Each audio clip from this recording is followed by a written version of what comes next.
Salut à tous, on se retrouve pour l'épisode 3171 du Zap Image. On commence aujourd'hui en ce dimanche 5 janvier avec des anniversaires. Et on commence tout d'abord avec l'Ukrainien Mudryk, le joueur de Chelsea. Il fête aujourd'hui ses 24 ans, lui souhaite un bon anniversaire. D'autres joueurs fêtent leur anniversaire comme David Pereira d'Acosta, le milieu offensif de l'équipe de Lens. Il fête aujourd'hui ses 24 ans, bon anniversaire à tous ces joueurs. On continue donc aujourd'hui, on est dimanche et pas mal de football. Un petit rappel du côté de la Première Ligue, Fulham, Ipswich, mais surtout Liverpool contre Manchester United. C'est cet après-midi à 17h30. N'oubliez pas que Manchester United reste sur 4 défaites d'affilée. Donc là, c'est un match très compliqué contre le leader qui est très très fort. Prochain match de Manchester, il se déplace à Arsenal. Ça va être compliqué, donc on verra. On ne sait jamais, les gars. Donc voilà, grosse rencontre cet après-midi en Ligue 1. Angers-Brest, Lens-Toulouse, Strasbourg-Auxerre. Ce soir, ça sera l'Olympique de Marseille qui recevra pour ce premier match de l'année 2025 pour eux l'équipe du Havre, une équipe très mal classée cette saison. Du côté de l'Italie, pas mal de rencontres. Monza, Cagliari, Lecce, Genoa, le Torino contre Parme. Et ce soir, ça sera l'AS Roma contre la Lazio pour finir cette journée. En Italie, du côté de l'Espagne, il n'y a pas de Liga, n'oubliez pas ce week-end, c'est plutôt de la Coupe du Roi. Voici les rencontres du programme aujourd'hui avec des rencontres d'équipes professionnelles comme Valladolid qui se déplace à Ourense ou le Celta Vigo qui se déplace au Racing Santander. Donc hier, le Barça a joué, le Real Madrid joueront eux demain du côté du Deportivo Minera demain lundi 19h. Et n'oubliez pas qu'aujourd'hui il y a également le trophée des champions, c'est cet après-midi à 17h30 à Doha au Qatar entre le Paris Saint-Germain et l'équipe de Monaco. Donc normalement c'est le vainqueur de la Ligue 1 et le vainqueur de la Coupe de France saison dernière. Vu que c'est le PSG qui a remporté les deux, il faut bien trouver un adversaire au PSG, donc c'est le premier contre le deuxième de la Ligue 1. Voilà, donc c'est cet après-midi à 17h30 qui remportera ce trophée cet après-midi, on verra. Et concernant cette rencontre, et c'est officiel, on connaît le ballon qui sera utilisé, le ballon spécial qui sera utilisé cet après-midi à l'occasion du trophée des champions avec un design aux couleurs de la compétition et avec le logo des deux équipes dessus. Voilà, concernant le ballon de la partie. Et concernant le match, que j'ai oublié de le dire, sera diffusé sur DAZN. Voilà cette rencontre. Et tiens, en parlant de DAZN, lance une nouvelle offre pour la Ligue 1. Il s'agit d'un d'un pass de mi-saison, vous permettant de regarder 100% des matchs. En gros, là, donc on est à la moitié, à la mi-saison. Donc en gros, vous pouvez regarder tous les matchs jusqu'à la fin de la saison, donc 170 matchs jusqu'à la fin de la saison. Celle sur BeIN sera disponible en différé. Donc tarif 69 € en une seule fois. C'est pas par mois où tu es débité, non, c'est tu payes 69 € là et tu peux suivre jusqu'à mai, jusqu'à la fin de saison, jusqu'à la dernière journée, toutes les rencontres de Ligue 1. Donc voilà, ce qui fait à peu près 10 € par mois en moyenne, voilà à peu près. Donc voilà, concernant la nouvelle offre de DAZN. On continue, on va parler de toute autre chose. On va parler de Mikel Arteta, le coach d'Arsenal, à propos qu'il y a du mercato hivernal des Gunners. Aujourd'hui on est le 5. Il peut se passer encore beaucoup de choses. Il a dit après, le mercato hivernal est beaucoup plus limité que celui de l'été. C'est ça qui se passe plus de transferts l'été que l'hiver. Après, voilà, on ne sait jamais. Alors, il a dit ça, mais on n'est pas à l'abri d'une arrivée ou peut-être d'un départ du côté des Gunners. Concernant Plymouth, annule son documentaire. Plymouth, c'était le club où il était l'entraîneur Wayne Rooney. Et en gros, le départ de Wayne Rooney du club met fin au projet largement piloté par lui et son entourage. Parce qu'en gros, il y avait un documentaire sur l'équipe et sur Wayne Rooney. Et du coup, vu qu'il a été viré, le documentaire tombe à l'eau. En gros, c'est fini. Il n'y aura plus de caméras qui filmeront en Plymouth pour ce documentaire. On va parler de Tchetchenko sur les dégâts de la guerre en Ukraine, qui fait encore des ravages, bien sûr. Nous avons déjà perdu plus de 200 acteurs liés au football, que ça soit des joueurs, des entraîneurs, et ça continue d'augmenter. C'est terrible, bien sûr. On aimerait que cette guerre se termine du côté de l'Ukraine. On va parler de ce joueur, et c'est officiel. Chelsea rappelle Aaron Anselmino de son prêt à Boca Juniors. Donc Chelsea l'avait acheté l'été dernier, vu que Chelsea a plein de joueurs. Donc souvent quand ils achètent des jeunes joueurs Chelsea, ils le prêtent. Donc ils avaient prêté ce joueur à Boca Juniors et du coup, il était prêté la saison. Et du coup, il casse son prêt. Ils le veulent actuellement. Donc le défenseur argentin de 19 ans va connaître sa première expérience en Europe. Voilà, c'est comme une recrue, on peut dire, du côté des Blues de Chelsea. On va parler de Ganago, devrait rejoindre la MLS cet hiver. Le joueur est proche des New England Revolution pour un prêt avec option d'achat concernant ce joueur de Nantes qui devrait débarquer du côté du championnat américain. Concernant le Galatasaray, revient à la charge pour Milan Skriniar. Le joueur étudie encore ses options, notamment en Angleterre et en Italie. Il y a pas mal de clubs en Italie, en Angleterre, mais toujours le Galatasaray. Et depuis, je suis ce dossier de Milan Skriniar, les gars, c'est quand même l'équipe la plus intéressée. Maintenant, il faut trouver un accord avec son club du PSG pour finaliser le prêt. Concernant Trent Alexander-Arnold qui va jouer cet après-midi, bien sûr, ce match entre Liverpool et Manchester United. Donc Liverpool repousse les avances du Real Madrid parce que le Real s'est dit, voilà, on veut bien faire une offre là. Il propose entre 15 à 20 millions d'euros pour se l'offrir dès janvier.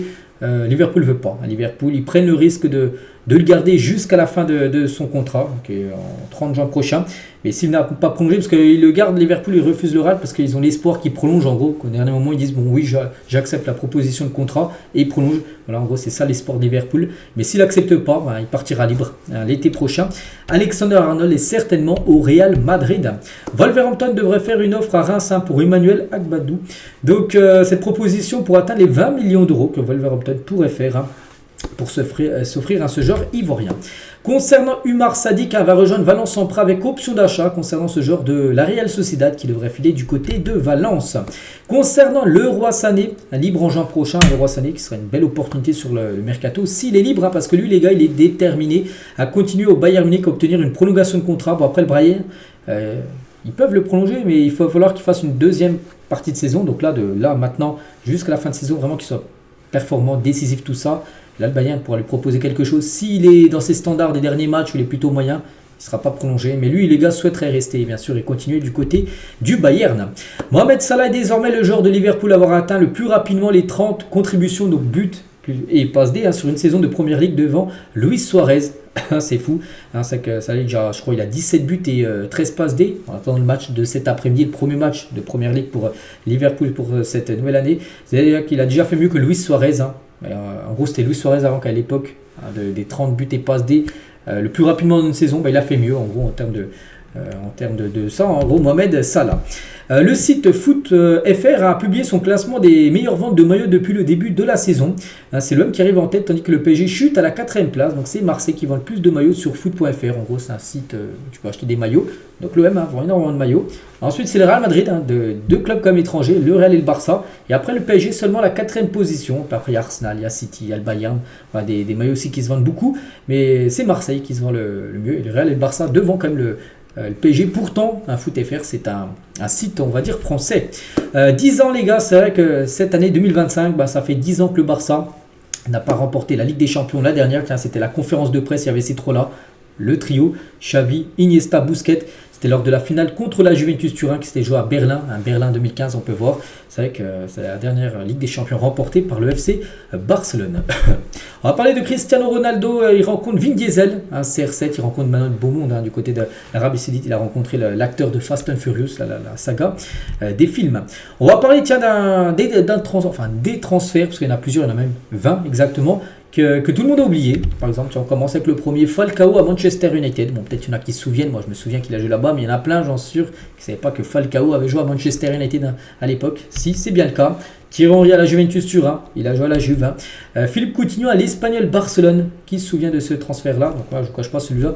Je l'avais totalement zappé. Concernant Victor Valdés à Manchester United, lui je me souviens. Pep au Beşiktaş. Il y a aussi Néné qui avait joué à West Ham, ancien joueur du PSG ou même de Monaco. Patrice Evra, il avait joué à West Ham. Petr Cech, il avait joué au Stade Rennais avant de devenir un très grand gardien du côté de Chelsea par exemple. Ricardo Quaresma au FC Barcelone. Martin Braithwaite, lui qui a joué au Toulouse dans le passé, il a joué aussi au FC Barcelone. Ressé du côté du Paris Saint-Germain. Johan Gourcuff du côté de l'AC Milan. Nico Gaëtan, donc un joueur argentin qui avait joué à Lille il y a quelques saisons. Ivan Perisic, un buteur comme en finale de Coupe du Monde contre l'équipe de France en 2018, mais il avait joué à Sochaux avant de jouer à l'Inter, il a joué au Bayern, il a joué aussi dans beaucoup d'autres équipes. Giroud, il a joué à Tours. Pablo Sarabia, ancien parisien, il avait joué au Real Madrid il y a quelques années. Loïc Rémy, lui, il avait joué à Brest. Bakary Sagna avait joué à Benevento, une équipe qui était en première division, je ne sais plus, son deuxième ou troisième, ils ont redescendu depuis. Mais ouais, il avait joué dans cette équipe-là. Alphonse Areola du côté du Real Madrid. Et pour finir, Fabio Contrao, ancien joueur par exemple du Real Madrid, avait joué à une époque du côté de l'AS Monaco. On va parler de Paulo Dybala. Donc lui aussi on peut dire il a joué à Palerme, mais de grands joueurs. Ensuite on joue à Palerme, enfin bref. Ils ont commencé leur carrière à Palerme, puis après ils ont joué dans de grands clubs comme Dybala. Et n'oubliez pas, sa dernière saison à Palerme, il a marqué 13 buts et 10 passes D, juste avant d'exploser aux yeux du monde entier, avec une super première saison à la Juventus Turin et son duo iconique, bien sûr, avec Paul Pogba, qui avait été incroyable à la Juventus. José Mourinho veut devenir sélectionneur, donc je veux disputer un Euro ou une Coupe du Monde, afin d'unir un pays autour d'une sélection de la même manière que j'ai réuni des supporters dans les clubs où je suis passé. Je veux le faire pour le football, pour que ce sport représente, ça serait incroyable. Voilà, donc après son aventure au Fenerbahçe, dans le futur, il aimerait entraîner une sélection. On va parler d'Abdoulaye Doucouré, ami de Nan Mopai, raconte les coulisses de son départ à l'OM. Quand il avait quitté Everton pour aller à l'OM, on sait qu'en plus maintenant avec Everton, il a envoyé des messages là il y a quelques jours, il a complètement dézingué le club d'Everton. Bref, vu que le dernier jour du mercato, il avait passé, Doucouré est passé, c'était un jour du mercato que Mopai, il a dit, je savais qu'il allait partir en gros. On a passé la dernière journée du mercato ensemble. On était au restaurant à Manchester. Il était en permanence sur son téléphone en train de regarder si son agent allait l'appeler pour dire oui, c'est bon, Marseille a levé, t'a acheté définitivement. Donc il attendait toutes les 2 minutes, il regardait son téléphone pour voir s'il recevait une notif. Donc toutes les 5 minutes, il disait, ils ne m'appellent pas, qu'est-ce qu'ils font? Je lui répondais, calme-toi, ça va le faire. Et il a dit, ça m'a fait un pincement au cœur de le voir partir. Et du coup, il a quitté. C'est Everton pour rejoindre l'Olympique de Marseille. Mais il est un peu déçu, bien sûr, Doucouré, son ami. Jimmy Cabot s'exprime sur ses problèmes physiques qui l'ont mené à prendre sa retraite. À seulement 30 ans, il a dit, aujourd'hui, je suis clairement limité dans ma pratique du sport. Je ne peux même pas faire un petit foot avec des potes. Voilà, parce que il a eu trop de blessures. Il s'est fait les ligaments croisés. C'est en octobre 2022, il y a 2 ans.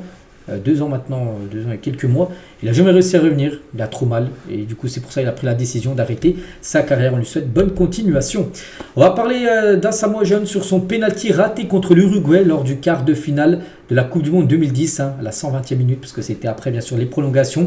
Donc parce que Luis Suarez, les gars, avait c'était pas la séance des tirs au but, c'était avant la séance des tirs au but. Juste avant, dans le jeu, il aurait marqué, il a renvoyé bien sûr le Ghana en demi-finale. Mais parce que Luis Suarez, il a enlevé le ballon de la main sur la ligne. Penalty, carton rouge direct. Il a dit, quand le penalty a été raté, j'ai été insulté et traité de tous les noms parce que d'autres disaient que j'aurais dû laisser les autres tirer. Pourquoi les autres ne sont-ils pas avancés pour tirer? Ils avaient peur, des lâches. Je vais le dire, ce sont des lâches. Voilà ce qu'il peut dire. Même cette Coupe du Monde s'est déroulée maintenant il y a 15 ans. Ça l'a énormément marqué. Ça a marqué énormément les supporters du Ghana. Et il dit en gros que les autres ont été des lâches parce que personne en gros voulait le tirer ce pénalty en toute fin de match, qui aurait peut-être permis au Ghana d'atteindre la demi-finale. Et du coup, lui, il a pris ses responsabilités d'y aller. Malheureusement, il n'a pas marqué. Je crois qu'il avait tiré même hors cadre. Il avait tiré au-dessus de la barre transversale. Oliver Kahn s'est renseigné auprès de Gérard Lopez par l'intermédiaire de Jacques-Henri Hérault pour un possible rachat des Girondins de Bordeaux. C'est que Bordeaux est une situation très critique. Et Oliver Kahn, ancien très grand gardien de la sélection allemande du Bayern, pour être intéressé pour acheter l'équipe de Bordeaux. Le Real Madrid va entamer des discussions pour prolonger Vini Junior l'été prochain. Il devrait toucher un salaire XXL. Il serait le salaire le plus gros. Déjà, je crois qu'actuellement, c'est le meilleur salaire le plus haut du côté du Real Madrid. Devant Mbappé, puis il devrait toucher encore plus qu'Mbappé avec ce nouveau contrat, un nouveau salaire qui pourrait être fait pour lui. Le Real Madrid toujours cible Martin Zubimendi, joueur de la Real Sociedad. Sa clause libératoire n'est que de 60 millions d'euros. C'est déjà pas mal, mais c'est bien pour le joueur. Liverpool aussi cible le joueur depuis longtemps. On pense, Jay avait refusé Liverpool l'été dernier. Il avait dit non, je reste encore à la Real Sociedad. Donc là, il est actuellement dans ce club. L'été prochain, on se dit peut-être qu'il va peut-être avoir d'autres ambitions à l'ailleurs. Le Real Madrid, les gars, serait très intéressé pour l'avoir. Toujours, du côté du Real Madrid, on va parler du gardien Thibaut Courtois dans une interview à CNN. Thibaut Courtois ne s'est pas montré fermé à un retour du côté de la sélection belge. Le portier du Real Madrid n'a plus joué avec les Diables Rouges depuis juin 2023. Bientôt, là, dans quelques mois, ça va faire 2 ans qu'il n'a pas joué. Sur fond de désaccord avec le sélectionneur Domenico Tedesco. Parce que depuis que ce coach-là, il s'est embrouillé en gros avec Courtois, il a dit Courtois, je ne reviendrai plus en section. Tant que ça sera lui. Donc, si un nouveau coach arrive, il pourrait peut-être faire son retour. Mais voilà, sous Domenico Tedesco, ça sent mauvais. Mais il n'a jamais fermé la porte à un retour, bien sûr, Thibaut Courtois. Mais il faudra un autre sélectionneur. Le Barça est intéressé par Alphonso Davids, cependant sa prime à la signature et ses exigences salariales élevées rendent impossible sa signature parce qu'il demanderait une grosse prime à la signature de 30 millions d'euros et un salaire qui dépasserait les 15 millions d'euros. Et ça pour le Barça actuellement, c'est pratiquement impossible. Les chocs entre Split et le Dinamo Zagreb s'annoncent explosifs. Donc Gattuso contre Cannavaro parce que Gattuso, entraîneur de Split, il y a un ancien entraîneur de l'OM, c'est maintenant l'entraîneur de Split en Croatie, et Dinamo Zagreb, l'entraîneur c'est Cannavaro, 2 anciens joueurs du côté bien sûr de la sélection italienne, maintenant ils sont coach, ils s'affronteront là bien sûr lors d'un match de championnat du côté de la D1 croate. Le mercato 2012 du PSG, c'était quand même quelque chose, donc le PSG a fait venir Verratti, Lavezzi, Thiago Silva, Lucas Moura, Zlatan Ibrahimovic et David Beckham qui avait signé lui en janvier, pour 6 mois il avait joué, du côté du PSG, mais là c'était quand le PSG, QSI avait racheté le PSG Et ils sont arrivés directement en investissant bien sûr sur des grands noms pour changer de dimension du PSG. C'est avec des joueurs comme Lavezzi, comme Thiago Silva qui est à l'époque en 2012 le meilleur défenseur du monde. Donc le PSG a fait le gros coup de le faire venir de Milan. Zlatan aussi, Beckham pour le nom. Il est en fin de carrière mais il avait joué 6 mois au PSG. Donc voilà, c'est à partir de là vraiment que le PSG a changé de dimension lors du rachat du club. Et on finit les gars cet épisode aujourd'hui avec une question. Voilà, n'hésitez pas à mettre en commentaire. Pour vous, vous êtes joueur, vous préférez soit gagner un ballon d'or, le pile bleu, ou gagner une Ligue des Champions, la pile rouge. Qu'est-ce que vous préfériez si vous aviez le choix bien sûr? Donc moi je prendrais soit tu es plutôt égoïste, on va dire tu remportes un trophée individuel ou soit tu remportes un trophée collectif. Allez, je vais partir sur le trophée collectif, une Ligue des Champions, même si un ballon d'or quand même ça ferait bien sûr rêver. Donc voilà les gars ce qu'il y avait à dire aujourd'hui. J'espère que ça vous a plu. On se retrouve demain bien sûr, demain lundi. On fera comme tous les lundis le bilan, les briefs de tout ce qui s'est passé sur ce week-end. Allez, je vous souhaite une très bonne journée et à demain.